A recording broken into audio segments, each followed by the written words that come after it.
from Speak from the Heart. Thank you so much for tuning in to this newest video. I'm sorry if I look awkward. I'm recording on my phone today and I do have it horizontal, but the camera, you know, the camera's like here, so I'm trying to remember to look there instead of here at myself. So, So I am a speech language pathologist, and stroke education is a really big part of my treatment. Now, obviously we're targeting goals to increase speech and language and voice and swallowing, but stroke education, if the patient is a stroke survivor, is one of my priorities, because my thing is, I want you to understand stroke and I want you to understand how we can reduce your risk. And, you know, I've had family members affected by stroke, so this is an area that is very near and dear to my heart and is really like a passion of mine, is to educate people. So I hope this is helpful. This is part 3, you guys, of the stroke series. Today we will be discussing risk factors for stroke. Part 1, just as a little overview, we talked about the types of stroke. Part 2, we talked about the signs and symptoms of a stroke. And in part 3, we will be discussing risk factors. So we'll be discussing risk factors for stroke. And so we'll break this up into 2 parts. The first part of the video will be talking about risk factors that we can't control and risk factors that we can control in order to decrease the risk of stroke. I will try to make this as quick as possible, but I want to make sure you guys are thoroughly educated on this topic. So let's jump right into it. So factors that you can't control, and these are things obviously like we can't physically control them, or alter them in any way, with the first one being age. No matter how hard we try, we can't be any younger or older than we are right now in this moment. So as we age, our risk for stroke increases. Typically, people who have strokes are over the age of 65, but more recently, so many young people are having strokes. This doesn't mean that once you turn 65, you will have a stroke, but it does mean that you should start putting some things in place to keep yourself healthy as you continue to age. The next one is gender. So women are more at risk for stroke than men. Obviously, and this is also biological women. So biological, we can't change our biological makeup, but obviously we are able to bear children, and that increases the risk when, you know, women become pregnant. Another thing is that many women are on some form of birth control, and certain birth control medications can increase the risk of stroke, especially if you read the fine print and like the side effects, menopausal treatments and medications. So once menopause happens, some women prefer to take some type of medication to decrease those symptoms, but it is important to do your research, please, and find out if the medications you are taking are increasing your risk. That's very important. Family history and also history of prior strokes. So if you've had a parent or a grandparent who has had a stroke, your risk is automatically increased. And so obviously we can't do anything about that person's stroke or that event, but we can put some changes into effect to help decrease that risk. The same thing as if you have had a stroke in the past, whether it's been a major stroke or a TIA, and who remembers what a TIA is?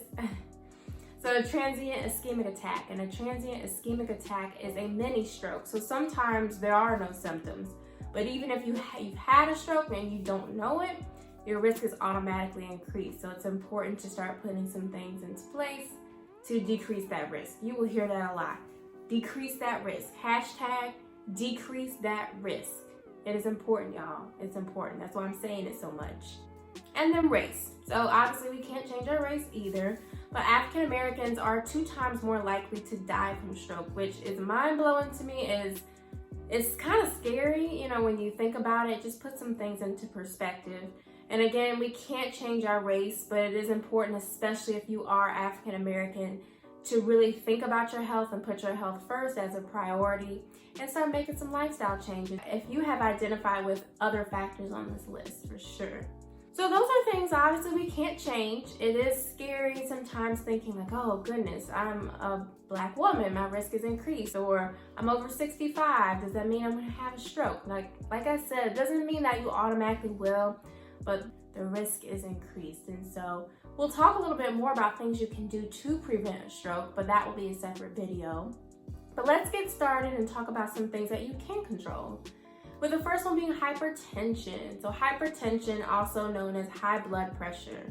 High blood pressure is the most significant controllable factor for stroke.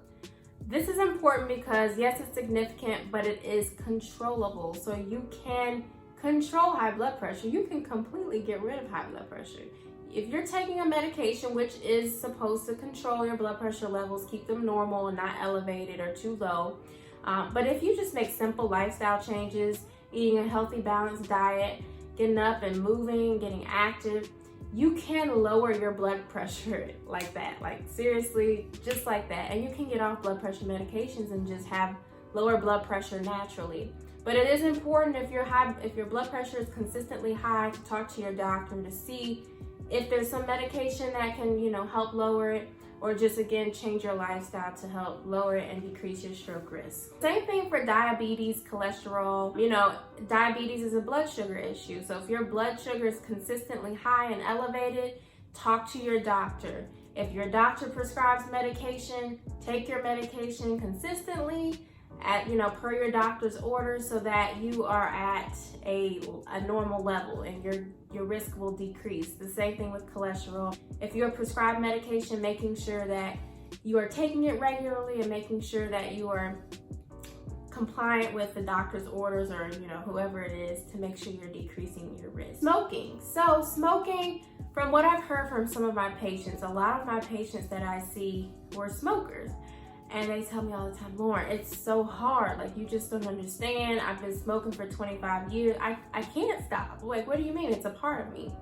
And I usually give them the education about cigarettes and nicotine.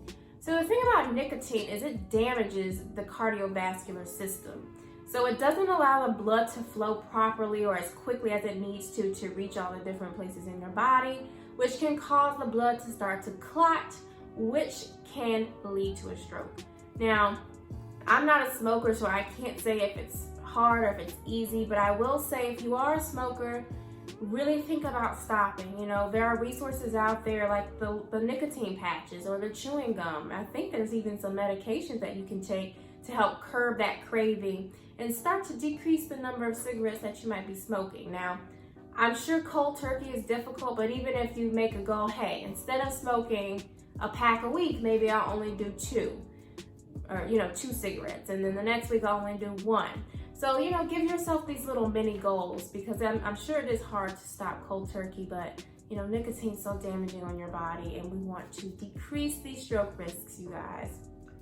So a sedentary lifestyle, if you're not active, if you're always on the couch, if you're always watching Netflix, which that's not a bad thing, but if you're not active at all, and you're not taking advantage of just getting your body up and moving, getting your blood flowing, your risk of stroke is increasing by the minute.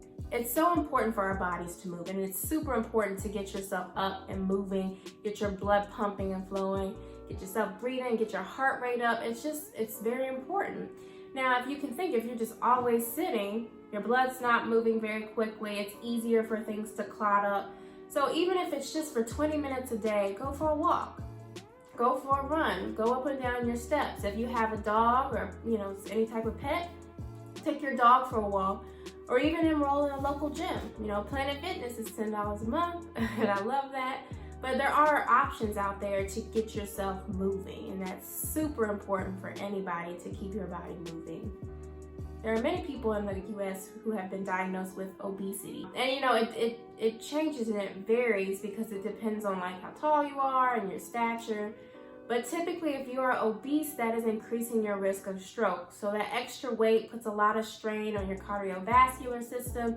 It doesn't allow, again, the blood to flow properly. So it's important. And my thing is, even if you lose 5 to 10 pounds, that significantly reduces your stroke risk. So it doesn't have to be like, I have to lose 100 pounds. Take it slow, make small goals for yourself, and you will see, well, you probably won't feel it, but your stroke risk will decrease dramatically. I hope this was helpful. This was the short version, you guys, and we could really go into depth. But this is the short version regarding risk factors for stroke.